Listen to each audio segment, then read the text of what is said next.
I heard her crying next door at exactly 2:17 a.m. Not the kind of crying you hear in movies, soft, poetic, almost beautiful. This was raw, broken, the kind of sound that makes your chest tighten before your brain even processes it. It cut through the thin walls of my apartment like a blade, dragging me out of sleep and into a silence that suddenly felt too loud.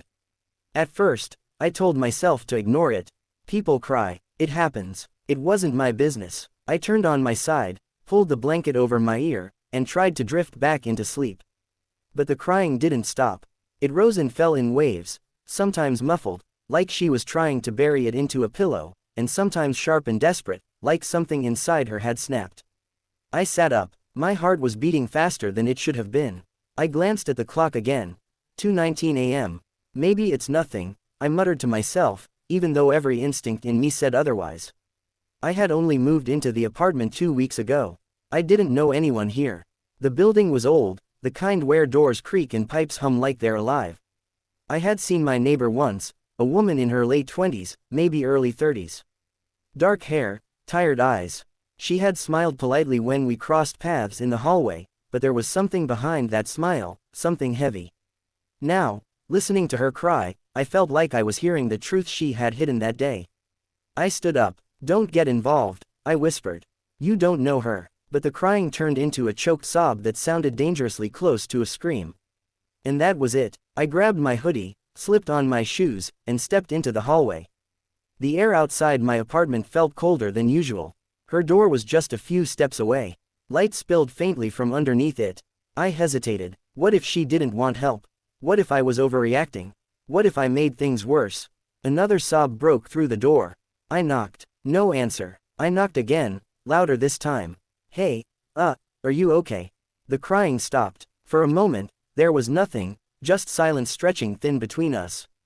Then, a voice, weak, shaky. Please, go away. I swallowed. That should have been my cue to leave. She asked for space. I should respect that, but something in her voice didn't sound like someone who wanted to be left alone. It sounded like someone who had been left alone for too long. I'm your neighbor, I said gently. I heard you. I wanted to make sure you're okay.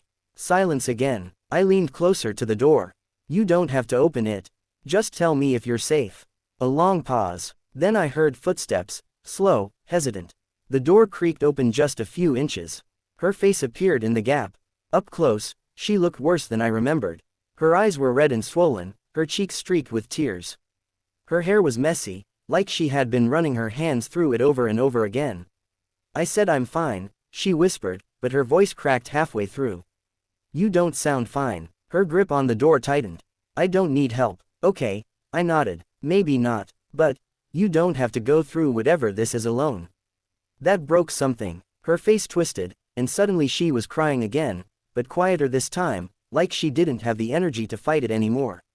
I'm sorry, she said quickly, almost defensively. I didn't mean to wake anyone. It's okay, I said softly. Really? She looked at me like she was deciding something. Then, slowly, she opened the door. Her apartment was dim, lit only by a single lamp in the corner.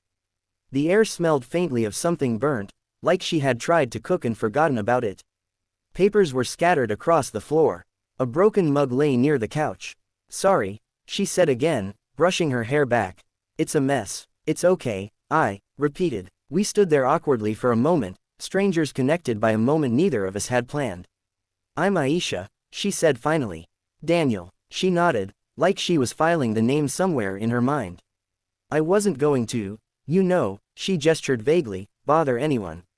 You didn't bother me. She let out a small, humorless laugh. You say that now. I glanced around. Do you want to talk about it? She shook her head immediately. No, it's stupid. It's not stupid if it made you cry like that. Her lips trembled. You don't even know me.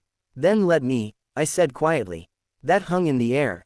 For a moment, I thought she would shut the door. End it right there. Instead, she stepped aside. Okay, she whispered. Just for a minute. I stepped inside, closing the door behind me. That minute turned into hours. At first, she spoke in fragments. Half sentences, words that didn't quite connect. But slowly, the story came together. She had lost her job 3 months ago. The company she worked for had downsized, and she was one of the names on the list. She had savings, but they were running out faster than she expected. Rent was overdue. Bills were piling up. I thought I'd find something quickly, she said, staring at the floor. I always do. But this time, her voice trailed off. There's more, isn't there? I asked gently. She nodded. My mom, she's sick. Her hands clenched together. I didn't tell anyone. I thought I could handle it myself. But the hospital bills, I can't keep up. The words seemed to drain the energy out of her. I feel like I'm drowning, she admitted. And no matter how hard I try, I can't catch my breath. I didn't know what to say. There's a certain kind of pain that doesn't need advice. It just needs to be heard.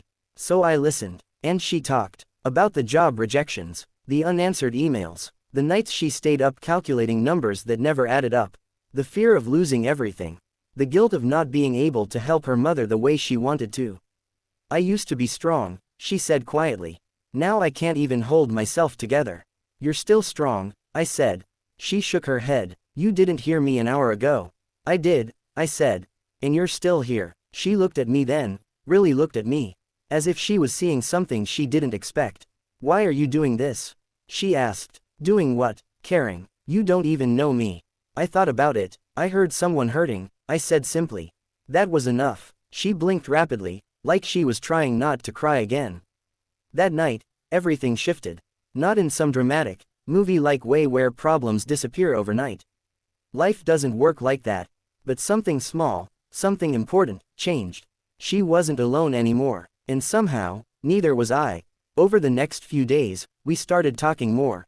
At first, it was just small things, checking in, sharing coffee in the hallway, exchanging polite smiles. Then it became more. I helped her fix her resume.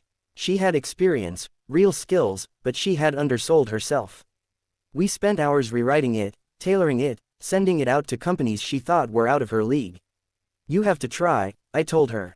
Let them decide. No, don't decide it for them. She started applying again. At the same time, she pushed me too. You're always working, she pointed out one evening. When was the last time you actually did something you enjoy? I didn't have an answer. Exactly, she said. You should fix that. So I did. Slowly, we began to rebuild parts of ourselves we didn't realize were broken. There were setbacks, of course. Rejections came. Money was still tight. Her mom's condition didn't magically improve. But something was different now. She didn't face it alone. And neither did I. One evening, about 3 weeks later, I heard a knock on my door. I opened it to find Aisha standing there. But this time, she wasn't crying.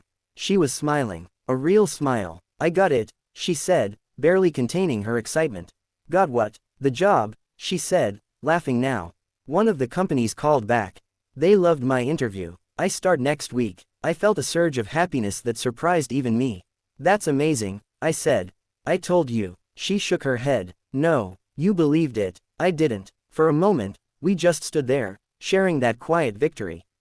Then her expression softened. Thank you, she said. For what? For knocking on my door that night.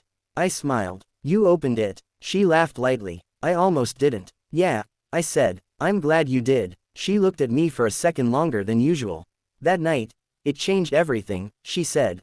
I nodded. Yeah, I replied. It did. And the truth is, it really did.